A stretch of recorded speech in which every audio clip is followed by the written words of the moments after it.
Con otra dirigente política que ha sido primera ministra bajo el presidente Ollanta Humala. Ella es de Ica, pero conoce bien nuestro país. Estoy hablando de la señora Jara. Señora Jara, Ana Jara, muy buenas noches, bienvenida a Las Cosas Como Son. Un bendecido año, Fernando, para ti y para todo el equipo de RPP. Muchas gracias. Quizá podríamos conversar comenzando sobre lo que ha pasado en Ica, que es su región de origen y que me imagino habrá seguido con más detenimiento que lo que ha pasado en otras regiones. Sí, encantada. Por favor, ¿qué pasó en Ica? ¿Quiénes manifestaron? ¿Qué violencias hubo? ¿Quién está detrás de los bloqueos de la carretera? Bueno, ya de un tiempo a esta parte, Ica se está caracterizando por manifestar su protesta por algún tema de coyuntura, bloqueando las vías de acceso, tanto de entrada como de salida a la región, en una zona específica que es en el distrito de Guadalupe, que de norte a sur es la entrada de Ica en un sector que se le denomina Barrio Chino. Esta área, estos centros poblados se crearon a propósito de los fenómenos naturales que tuvimos en Ica, terremotos, inundaciones en los últimos 20 años, y está compuesto generalmente por personas que se dedican a la agricultura, a trabajar como obreros en las agroexportadoras. No todos son iqueños, muchos son de Huancavelica, Ayacucho, y he visto inclusive hasta personas que vienen de la selva central. La protesta siempre ha estado en los últimos años vinculadas a temas de carácter político. O sea, yo entendía en un principio cuando hubo este malestar de derogar esta norma excepcional que le permitía determinados beneficios a las empresas agroexportadoras en materia tributaria, que finalmente lo dejaron sin efecto, pero luego cada vez que ha habido un tema que ha remecido el ambiente político en el país, tipo cambio de ministro, de presidente, se acude a estas medidas. En los últimos tiempos, Fernando, nosotros no podemos visualizar liderazgos ciertos, es decir, sabemos que hay un malestar, sí, un malestar que se manifiesta porque no se ha entendido la sucesión constitucional que ha habido en el cargo de presidente del Perú. Hay esa sensación todavía de que el señor Pedro Castillo fue destituido de forma inconstitucional, lo cual no ha sido así, pero no ha sabido transmitirse esto que ha sucedido de una manera clara, como que la gente ha sido de alguna manera preparada, asusada con este discurso de que en cualquier momento lo iban a sacar del cargo al señor Castillo, y que si eso pasaba era porque el Congreso era un Congreso golpista y que los que ocuparan su lugar serían usurpadores. Ellos se han quedado con esa parte de la historia. Ya sabemos lamentablemente que hubieron ministros que en su momento incendiaron la pradera con este tipo de discursos divisionistas y además que no se ajustaban a la realidad. Pero no ha habido una comunicación cierta y no se sabe tampoco, Fernando, con quién podemos conversar, porque cuando tú vas y dialogas con un grupo, sucede que puede haber un acuerdo, liberan este sector, la carretera Panamericana Sur, pero otro tramo a continuación es tomado por otro piquete de protestantes. Ahora, en esta oportunidad yo sí puedo decirte que no hubo estos actos extremos de violencia que se suscitaron en meses pasados, donde se incendiaron inclusive casetas del peaje de la entrada de Ica y hubieron robos en algunas tiendas. En fin, hubo pues gente de mal vivir que lamentablemente se infiltró en estas protestas sociales, pero esta vez se ha limitado el tema de las carreteras, que por supuesto nos ha traído un perjuicio económico muy grande, pero yo lo veo actualmente la radiografía del momento, Fernando, a pesar de que la vía está libre actualmente, veo muy difícil con quién sentarse a conversar. No tenemos un liderazgo. Además de algunas imágenes que fueron captadas de un celular que fue requisado en uno de los operativos de la policía, vemos videos de personas extranjeras, no me atrevería a decir si son venezolanos o colombianos, pero el dejo no es de peruanos, en la que agradecen a determinadas personas el haber puesto su confianza en ellos, como que han sido, no sé, pues de alguna manera convocados, yo no quiero decir contratados, ¿no? Entiéndase dinero, que les agradecen por haber puesto la confianza en ellos, que ellos van a dejar, si se quiere, hasta su sangre, por ir a tomar el Congreso de la República.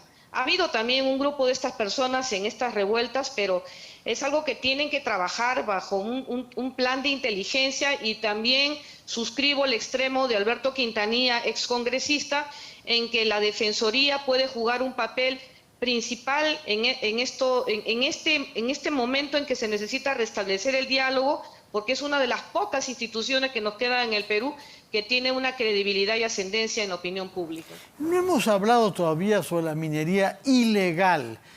Sobre todo se ha sostenido que en Chala ya no es Ica, está justo del otro lado de la frontera arequipeña, es un centro de acopio. Y de ahí que en un lugar como Chala hayan habido tantas batallas en torno a los bloqueos de la carretera. ¿Qué sabe usted sobre la influencia de la minería ilegal sobre movimientos sociales en general? Sí, no podemos tapar el sol con un dedo, ¿no? Sabemos que hay una protesta social importante de un gran sector de la ciudadanía, sobre todo la zona macro sur, que se ha sentido desatendida por el Estado. Eso no lo podemos negar, Fernando. Yo lo he sentido, lo he vivido también en su momento cuando he sido primera ministra. Hay una especie de desconexión de la autoridad política con respecto a los ciudadanos, porque de alguna manera, aunque tenga muy buenas intenciones, la ley de descentralización no ha sido efectiva, porque no fue la forma en que se entregaron recursos humanos, presupuesto y competencias a autoridades que no habían sido capacitadas para recibir tamaña responsabilidad de ejercer territorialmente todos los poderes que tiene el gobierno central, y que no han invertido en obras de calidad hacia el ciudadano, no han invertido, teniendo inclusive las regiones como las que has mencionado. Ica también tiene su zona minera, sí. Arequipa y muchas otras tienen un fondo, un canon minero que no es utilizado porque no hay proyectos de inversión que realmente haya pasado por el filtro del MEF, es decir, que cumplan todos los requisitos y que realmente sean para mejorar la vida del ciudadano. Dentro de esta protesta social sí hay un sector infiltrado que viene de la minería ilegal. Eso también es incuestionable, porque esto requiere logística, Fernando, lo sabemos todos, nosotros lo vemos, cómo se desplaza la gente para ir a la altura de los puntos donde va a ser obstruida las vías. Son pues camionetas que no tienen normalmente un ciudadano de a pie. A duras penas tendrás pues un carrito si los tienes, si no tu moto en la que te movilizas. Acá por lo menos en la parte del sur hay mucha movilización en moto, como en la selva. Y sí hemos visto esta influencia no solamente en Chala, también en parte de Nazca, porque Nazca tiene minería también.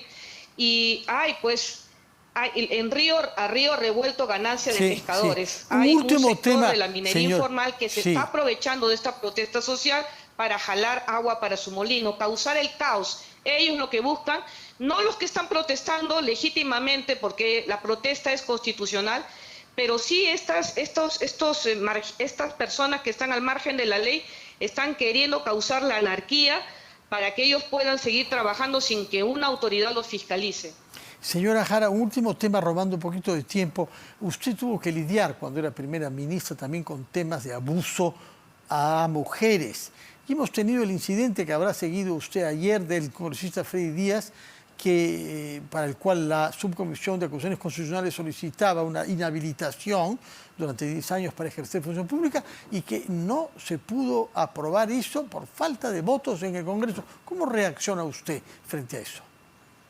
Como creo reaccionamos la mayoría de peruanos y peruanas con total indignación, porque no hay que ser una persona experta en leyes, basta tener sentido común y sentido de justicia, Fernando, para a estas alturas ya de la sociedad en la que hemos avanzado, a los pasos agigantados que necesitamos en el tema de igualdad y de respeto entre hombres y mujeres, pero sí hemos avanzado en el tema de la lucha, por lo menos en leyes y en temas de concientización de la erradicación de la violencia contra la mujer. No se necesita saber que, denunciados los hechos de una trabajadora en su propio centro de trabajo, su empleador, que tiene autoridad sobre ella, realizó una agresión sexual, la violó sexualmente, la dejó encerrada, un compañero de ella le pretextó al agresor que la había dejado cerrada, y se presentó ante la autoridad después de 5 o 6 días de los hechos, es decir, dejó que seguramente las pruebas se fueran perdiendo, pero los exámenes del médico legista son contundentes, ha habido un tema de violación sexual y que ya está investigando la Fiscalía, que ha pasado al estadio de una investigación preparatoria al día que votó el Pleno del Congreso en una vergonzosa sesión reservada, sí, porque la sesión reservada no era en favor de la víctima, era en favor del victimario y la aceptaron. Entonces ya se sabía que la Fiscalía de la Nación estaba pidiendo para el agresor sexual, más llamado congresista de la República, el que se le aplique la inhabilitación para todo cargo público por el plazo máximo de 10 años. Se entiende que si la Fiscalía da ese paso para una investigación preparatoria, esta es la antesala, un juicio oral. Ya ha habido pruebas que certifican la existencia de un delito. Ahora lo que se tiene que ver es la pena que seguramente este señor debe recibir y evidentemente el concurso de delitos que le acompañen y que le hayan, que se hayan abstenido. Es una lavada de manos a lo Poncio Pilatos, que no lo merece. La majestad del Congreso de la República no lo merece. Cuando hay actitudes de este tipo, Fernando, yo sí creo que debería haber una modificación del reglamento del Congreso en el sentido de que cuando se vota en contra de la legislación o de causas tan sensibles que violentan las políticas públicas, porque la erradicación de la violencia contra la mujer es una política pública, sí, es una política de Estado, entonces el congresista sí debe responder por su voto. De acuerdo. Es vergonzoso. Muchas gracias. Se está solicitando una prisión preventiva y no tengo la menor duda que el Poder Judicial aceptará el pedido de la Fiscalía. Muchas gracias, Ana Jara, ex primera ministra y ex congresista, por sus explicaciones tanto sobre conflictos sociales y las violencias en Ica, cuanto sobre el tema del caso de violación sexual en el Congreso. Que tenga usted muy buenas noches. Vamos a hacer